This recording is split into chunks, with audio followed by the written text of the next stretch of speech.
Hello students, good afternoon. I am Hanish Bansal, I am your business study lecturer. ਤਾਂ students, ਅੱਜ ਦਾ ਆਪਾਂ topic ਹੈ ਸੱਤਵਾਂ ਚੈਪਟਰ ਡਾਇਰੈਕਟਿੰਗ। ਠੀਕ ਹੈ, +2 ਕਮਰਸ ਦੀ ਕਲਾਸ ਹੈ ਇਹ ਅਤੇ ਬਿਜਨਸ ਸਟੱਡੀ। ਅਤੇ 6 ਚੈਪਟਰ ਆਪਾਂ ਕਰ ਚੁੱਕੇ। ਤੁਸੀਂ ਪਲੇਲਿਸਟ 'ਚ ਜਾ ਕੇ 6 ਚੈਪਟਰ ਦੇਖ ਸਕਦੇ ਹੋ। ਅਤੇ ਅੱਜ 7ਵਾਂ ਚੈਪਟਰ ਚੱਲ ਰਿਹਾ ਜਿਹਦਾ ਨਾਮ ਹੈ ਡਾਇਰੈਕਟਿੰਗ। ਦੇਖੋ, ਡਾਇਰੈਕਟਿੰਗ ਕੀ ਹੁੰਦੀ ਆ। ਡਾਇਰੈਕਟਿੰਗ ਦਾ ਇਹਦੇ ਵਿੱਚ ਆਪਾਂ ਆਹ ਟੌਪਿਕਸ ਆਪਾਂ ਕਵਰ ਕਰਾਂਗੇ। ਡਾਇਰੈਕਟਿੰਗ ਦਾ ਮਤਲਬ ਕੀ ਹੁੰਦਾ। देखो students, meaning and introduction. Directing function of management is concerned with instruction, guiding, inspiring and motivation the employ in the organization so that their effort result in the achievement of organization goal. कहते directing का मतलब की होंगे। कहते simple ਜੀ ਗੱਲ ਹੈ, ਕਿਸੇ ਵੀ ਡਾਇਰੈਕਟਿੰਗ ਦਾ ਮਤਲਬ ਇਹ ਹੁੰਦਾ ਹੈ ਕਿਸੇ ਨੂੰ ਇੰਸਟਰਕਟ ਕਰਨਾ, ਗਾਈਡ ਕਰਨਾ, ਇੰਸਪਾਇਰ ਕਰਨਾ, ਮੋਟੀਵੇਟ ਕਰਨਾ। ਮਤਲਬ ਕਿਸੇ ਡਾਇਰੈਕਟਿੰਗ ਦਾ ਮਤਲਬ ਹੁੰਦਾ ਕਿਸੇ ਨੂੰ ਸੇਧ ਦੇ ਰਹੇ ਹਾਂ ਆਪਾਂ, ਕਿਸੇ ਨੂੰ ਇੰਸਟਰਕਸ਼ਨ ਦੇ ਰਹੇ ਹਾਂ, ਕਿਸੇ ਨੂੰ ਗਾਈਡ ਕਰ ਰਹੇ ਹਾਂ, ਕਿਸੇ ਨੂੰ ਆਪਾਂ ਇੰਸਪਾਇਰ ਕਰ ਰਹੇ ਹਾਂ, ਮੋਟੀਵੇਟ ਕਰ ਰਹੇ ਹਾਂ। ਠੀਕ ਹੈ, ਤਾਂ ਜੋ ਆਰਗੇਨਾਈਜੇਸ਼ਨ ਦੇ ਗੋਲ ਨੂੰ ਅਚੀਵ ਕਰਨ 'ਚ ਜਿਹੜੇ ਹੈਲਪਫੁਲ ਹੁੰਦੇ ਨੇ ਉਹਨਾਂ ਨੂੰ ਕੀ ਬੋਲਦੇ ਆਪਾਂ, ਡਾਇਰੈਕਟਿੰਗ। ਸਿੰਪਲ ਭਾਸ਼ਾ 'ਚ ਤੁਹਾਨੂੰ ਮੈਂ ਸਮਝਾਇਆ ਡਾਇਰੈਕਟਿੰਗ ਦਾ ਮਤਲਬ ਕੀ ਹੁੰਦਾ। After the staffing function, the right person is placed at the right position in the organization। ਕਹਿੰਦੇ ਇਹਦੇ ਵਿੱਚ ਕੀ ਹੁੰਦਾ ਹੈ, ਆਪਣੇ ਆਰਗੇਨਾਈਜੇਸ਼ਨ 'ਚ ਰਾਈਟ ਪਰਸਨ ਨੂੰ ਆਪਾਂ ਨੇ ਕੀ ਕਰਨਾ ਹੁੰਦਾ, ਰਾਈਟ ਪੋਜੀਸ਼ਨ ਦੇ ਉੱਤੇ ਲਗਾਉਣਾ ਹੁੰਦਾ। ਰਾਈਟ ਪਰਸਨ ਨੂੰ ਰਾਈਟ ਪੋਜੀਸ਼ਨ 'ਤੇ ਲਗਾਉਣਾ ਹੁੰਦਾ ਡਾਇਰੈਕਟਿੰਗ ਦੇ ਵਿੱਚ। ਠੀਕ ਹੈ, but actually work begin only when the person get instruction from their superiors. ਕਹਿੰਦੇ ਉਹਦੇ ਵਿੱਚ ਇਹ ਦੇਖਣਾ ਹੁੰਦਾ ਹੈ ਕਿ ਆਪਣੇ ਐਕਚੁਅਲ ਵਰਕ ਕਿੰਨਾ ਹੋਇਆ। ਜਿਹੜਾ ਹੁਣ ਦੇਖੋ, ਆਪਾਂ ਰਾਈਟ ਪਰਸਨ ਨੂੰ ਰਾਈਟ ਪੋਜੀਸ਼ਨ 'ਤੇ ਲਗਾਉਣਾ ਹੁੰਦਾ, ਫਿਰ ਆਪਾਂ ਨੇ ਉਹਦੇ ਵਿੱਚ ਦੇਖਣਾ ਹੁੰਦਾ ਕਿ ਉਹਨੇ ਪਰਸਨ ਨੇ ਐਕਚੁਅਲ ਵਰਕ ਕਿੰਨਾ ਕਰ ਰਿਹਾ, ਉਹ ਜਿਹੜਾ ਵੀ ਇੰਸਟਰਕਸ਼ਨ ਉਹਨੂੰ ਮਿਲੀ ਸੁਪੀਰੀਅਰ ਵੱਲੋਂ।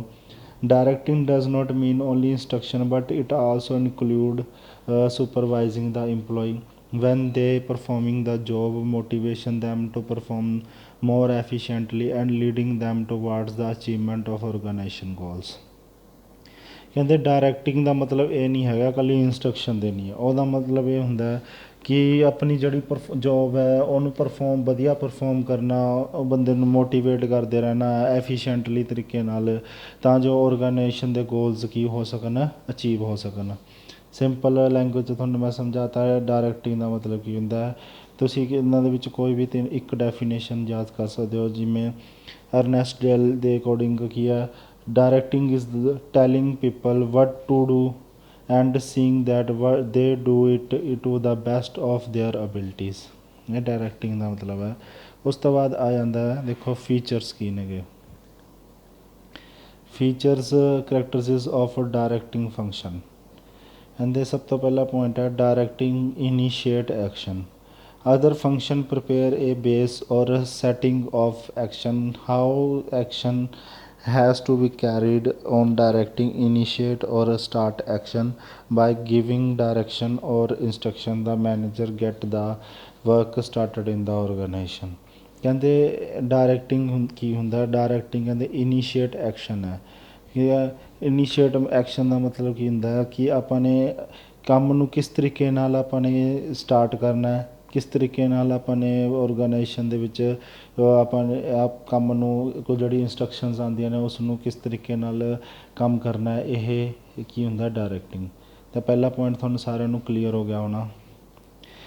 देखो दोबारा समझ लो। Other function prepare a base और setting of action. How action has to be carried on the directing initiate और start action by giving direction और instruction the manager get the work started in the organization. Simple ਗੱਲ ਹੈ, ਜਦੋਂ ਆਪਾਂ direction ਦਿੱਤਾ ਜਾਵੇ ਕਿ ਹਾਂਜੀ ਆਹ ਜਗ੍ਹਾ 'ਤੇ ਜਾਣਾ, ਆਹ ਇੰਸਟਰਕਸ਼ਨ ਦਿੱਤੀਆਂ ਗਈਆਂ ਨੇ, ਆਹ ਇੰਸਟਰਕਸ਼ਨ ਦੱਸ ਰਿਹਾ ਕਿ ਉਸ ਕੰਮ ਨੂੰ ਕਿਸ ਤਰੀਕੇ ਨਾਲ ਆਪਾਂ ਨੇ ਸਟਾਰਟ ਕਰਨਾ ਹੈ, ਇਹ ਆਪਾਂ ਨੂੰ ਡਾਇਰੈਕਸ਼ਨ ਤੋਂ ਪਤਾ ਲੱਗਦਾ। ਸੈਕਿੰਡ ਪੁਆਇੰਟ ਦੇਖੋ ਸੈਕਿੰਡ ਪੁਆਇੰਟ ਕੰਟੀਨਿਊ ਫੰਕਸ਼ਨ। ਕਹਿੰਦੇ directing is a continue process. ਕਹਿੰਦੇ ਇੱਕ ਕੰਟੀਨਿਊ ਪ੍ਰੋਸੈਸ ਹੈ। ਇਹ manager can not just rest after issuing order and instruction. He has to continuously guide, supervise and motivate his subordinate. He must continuously take steps to make sure that order and instruction are carried out properly। ਕਹਿੰਦੇ directing ਕੀ ਹੈ, ਇੱਕ continue process ਹੈ। ਕਹੇ continue process ਹੈ, ਇਹਦੇ ਵਿੱਚ ਇਹ ਨਹੀਂ ਹੈਗਾ ਕਿ ਇੱਕ ਵਾਰ ਆਪਾਂ ਨੇ ਇੰਸਟਰਕਸ਼ਨ ਦੇ ਦਿੱਤੀ, ਇੱਕ ਵਾਰ ਆਪਾਂ ਨੇ ਔਡਰ ਦੇ ਦਿੱਤਾ, ਬਾਕੀ ਉਹ ਕੰਮ ਕਰੀ ਜਾਣਗੇ, ਐਵੇਂ ਨਹੀਂ। ਇਹ ਕੰਟੀਨਿਊਲੀ ਚੱਲਦੀ ਰਹਿੰਦੀ। ਆਪਾਂ ਨੂੰ ਟਾਈਮ ਟੂ ਟਾਈਮ ਗਾਈਡ ਕਰਨਾ ਪੈਂਦਾ, ਸੁਪਰਵਾਈਜ਼ ਕਰਨਾ ਪੈਂਦਾ, ਮੋਟੀਵੇਟ ਕਰਨਾ ਪੈਂਦਾ ਇੰਪਲੋਈ ਨੂੰ। ਟਾਈਮ ਟੂ ਟਾਈਮ ਆਪਾਂ ਨੂੰ ਪ੍ਰੋਪਰਲੀ ਔਡਰ ਇੰਸਟਰਕਸ਼ਨ ਦੇਣੀ ਪੈਂਦੀ ਹੈ, ਹਰ ਸਟੈਪ ਬਾਏ ਸਟੈਪ ਰਿਵਾਈਜ਼ ਕਰਾਇਆ ਜਾਂਦਾ। ਤਾਂ ਇਹ ਸਾਰੀ ਚੀਜ਼ਾਂ ਕੰਟੀਨਿਊ ਚੱਲਦੀ ਰਹਿੰਦੀਆਂ ਨੇ, ਇਸ ਲਈ ਇਹ ਪੁਆਇੰਟ ਇਹਦੇ ਅੰਦਰ ਆ ਜਾਂਦਾ ਹੈ। ਥਰਡ ਪੁਆਇੰਟ ਦੇਖੋ, directing takes at every level. ਕਹਿੰਦੇ ਡਾਇਰੈਕਟਿੰਗ ਕਹਿੰਦੇ ਹਰ ਲੈਵਲ ਦੇ ਉੱਤੇ ਲੱਗਦੀ ਆ। Directing is a pervasive function as it is performed by manager at all level and in all location. Every manager has to supervise, guide, motivate and communicate with his subordinate to get the thing done. However, the time spent in directing is comparatively more at operational level of the management. Directing take place wherever superior subordinate relation exist। ਕਹਿੰਦੇ directing ਹਰ ਜਗ੍ਹਾ 'ਤੇ ਲੱਗਦੀ ਹੈ, ਹਰ level 'ਤੇ ਲੱਗਦੀ ਹੈ, ਚਾਹੇ ਉਹ ਟੋਪ ਲੈਵਲ ਹੋਵੇ, ਚਾਹੇ ਮਿਡ ਲੈਵਲ ਹੋਵੇ, ਚਾਹੇ ਲੋ ਲੈਵਲ ਹੋਵੇ, ਚਾਹੇ ਉਹ ਸੁਪਰਵਾਈਜ਼ਰ ਦੀ ਗੱਲ ਕਰ ਰਿਹਾ ਹੋਵੇ, ਗਾਈਡ, ਮੋਟੀਵੇਸ਼ਨ, ਕਿਸੇ ਵੀ ਚੀਜ਼ ਦੀ ਗੱਲ ਕਰ ਰਿਹਾ ਹੋਵੇ, ਤਾਂ ਉਹ ਹਰ ਜਗ੍ਹਾ 'ਤੇ ਕੀ ਹੈ, ਡਾਇਰੈਕਟਿੰਗ ਲੱਗਦੀ ਹੈ। ਠੀਕ ਹੈ, ਅਗਲਾ ਪੁਆਇੰਟ ਦੇਖੋ, ਕਹਿੰਦੇ directing flows from top to bottom. ਕਹਿੰਦੇ ਡਾਇਰੈਕਟਿੰਗ ਜਿਹੜੀ ਕੀ ਕਰਦੀ ਹੈ, ਫਲੋ ਕਰਦੀ ਹੈ, ਟੋਪ ਟੂ ਬੋਟਮ ਤੱਕ ਜਾਂਦੀ ਹੈ। Direction are given by manager to their subordinate. Every manager can direct his immediate subordinate and take direction from immediate boss। ਠੀਕ ਹੈ, directing start from top level and flow to lower level.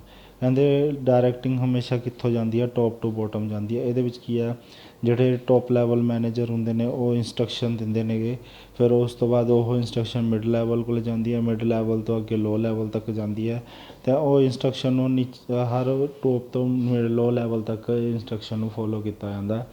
ਤਾਂ ਹਮੇਸ਼ਾ ਜਿਹੜੀ directing ਹੈ ਉਹ ਹਮੇਸ਼ਾ top to bottom ਚੱਲਦੀ ਹੈ। ਅਤੇ ਇਹਦੇ ਵਿੱਚ ਇਹ ਯਾਦ ਰੱਖਣਾ, ਪੇਪਰ ਦੇ ਵਿੱਚ ਆ ਸਕਦਾ ਕਿ ਡਾਇਰੈਕਟਿੰਗ ਕਿਵੇਂ ਫੋਲੋ ਕਰਦੀ ਹੈ, ਟੋਪ ਟੂ ਲੋ ਲੈਵਲ ਤੱਕ। ਕਲੀਅਰ ਹੈ। ਪਰਫੋਰਮੈਂਸ ਓਰੀਐਂਟਡ ਨੈਕਸਟ ਪੁਆਇੰਟ ਆ ਜਾਂਦਾ। ਕਹਿੰਦੇ directing is a performance oriented function. The main motive of directing is bringing efficiency in performance. Directing converts plan into performance. Performance is the essence of directing. Directing function direct the performance of individual towards achievement of organization goal। ਕਹਿੰਦੇ ਇਹ performance oriented ਹੁੰਦੇ ਨੇਗੇ। Performance oriented ਦਾ ਮਤਲਬ ਕੀ ਹੁੰਦਾ ਕਿ ਇਹਦੇ ਵਿੱਚ ਮੇਨ ਮੋਟਿਵ ਹੁੰਦਾ ਹੈ ਕਿ ਆਪਣੀ ਜਿਹੜੀ ਆਪਾਂ ਜਿਹੜਾ ਕੰਮ ਕਰ ਰਹੇ ਹਾਂ ਉਹਦੀ ਐਫੀਸ਼ੀਐਂਸੀ ਵਧੀਆ ਲੱਗੀ ਰਹੇ, ਉਹ ਆਪਾਂ ਜਿਹੜੇ ਪਲਾਨ ਬਣਾਏ ਨੇ ਉਹ ਪਲਾਨ ਦੇ ਅਕੋਰਡਿੰਗ ਆਪਣਾ ਕੰਮ ਚੱਲੇ ਅਤੇ ਆਪਣੀ ਪਰਫੋਰਮੈਂਸ ਬਹੁਤ ਵਧੀਆ ਤੋਂ ਵਧੀਆ ਹੋਵੇ, ਤਾਂ ਜੋ ਆਪਣੇ ਔਰਗਨਾਈਜੇਸ਼ਨ ਦੇ ਗੋਲ ਹੈ ਕੀ ਹੈ, ਅਚੀਵ ਕੀਤੇ ਜਾ ਸਕਣ। ਤਾਂ ਇਹ ਕੀ ਹੈ, ਪਰਫੋਰਮੈਂਸ ਓਰੀਐਂਟਡ ਹੁੰਦੀ ਹੈ। ਅਗਲਾ ਪੁਆਇੰਟ ਆ ਜਾਂਦਾ human elements. Directing function involves study and modeling of human behavior. It improves interpersonal and intergroup relationship. It motivates employee to work with their best ability। ਕਹਿੰਦੇ ਹਿਊਮਨ ਐਲੀਮੈਂਟਸ ਹੁੰਦੇ ਨੇ directing ਦੇ। ਕਹਿੰਦੇ ਹਿਊਮਨ ਐਲੀਮੈਂਟਸ ਕਿਵੇਂ ਹੁੰਦੇ ਨੇਗੇ, ਇਹਦੇ ਵਿੱਚ ਇਹ ਹੁੰਦਾ ਕਿ ਜਿਹੜਾ ਇਹਦੇ ਵਿੱਚ ਜ਼ਿਆਦਾਤਰ ਕੀ ਹੁੰਦਾ, ਹਿਊਮਨ ਬਿਹੇਵੀਅਰ ਡਿਪੈਂਡ ਕਰਦਾ ਹੈ। ਠੀਕ ਹੈ, ਇਹ ਕੀ ਹੁੰਦੇ, ਇੰਟਰਪਰਸਨਲ ਰਿਲੇਸ਼ਨ ਹੁੰਦੇ ਨੇ, ਜਿਹਦੇ ਵਿੱਚ ਆਪਾਂ ਇੰਪਲੋਈ ਨੂੰ ਮੋਟੀਵੇਟ ਕਰਦੇ ਹਾਂ ਤਾਂ ਜੋ ਉਹ ਕੰਮ ਵਧੀਆ ਤੋਂ ਵਧੀਆ ਤਰੀਕੇ ਨਾਲ ਕਰ ਸਕੇ। ਤੁਹਾਨੂੰ ਪਤਾ ਕਿਸੇ ਨੂੰ ਮੋਟੀਵੇਟ ਕਰਨਾ ਇੰਟਰਨਲ ਹੁੰਦਾ, ਅਤੇ ਇਹ ਸਿਰਫ ਡਾਇਰੈਕਟਿੰਗ ਦੇ ਨਾਲ ਹੀ ਪੋਸੀਬਲ ਹੋ ਪਾਉਂਦਾ। ਕਲੀਅਰ ਹੈ ਸਟੂਡੈਂਟਸ? ਤੁਹਾਨੂੰ ਕਲੀਅਰ ਕੱਟ ਟੋਪਿਕ ਸਮਝਾਤਾ ਮੈਨੇ, ਫੀਚਰਸ ਆਫ ਡਾਇਰੈਕਟਿੰਗ ਫੰਕਸ਼ਨਸ। ਉਸ ਤੋਂ ਬਾਅਦ ਆਪਾਂ ਅਗਲਾ next topic importance of directing function ਕਰਾਂਗੇ ਨੈਕਸਟ ਕਲਾਸ ਦੇ ਵਿੱਚ। ਤਾਂ ਇਹ ਤੁਹਾਨੂੰ ਆਈ ਹੋਪ ਸਾਰਿਆਂ ਨੂੰ ਸਮਝ ਆਇਆ ਹੋਊਗਾ, ਅਤੇ ਆਪਣਾ ਖਿਆਲ ਰੱਖੋ, ਸੁਰੱਖਿਅਤ ਰਹੋ। ਜੈ ਹਿੰਦ।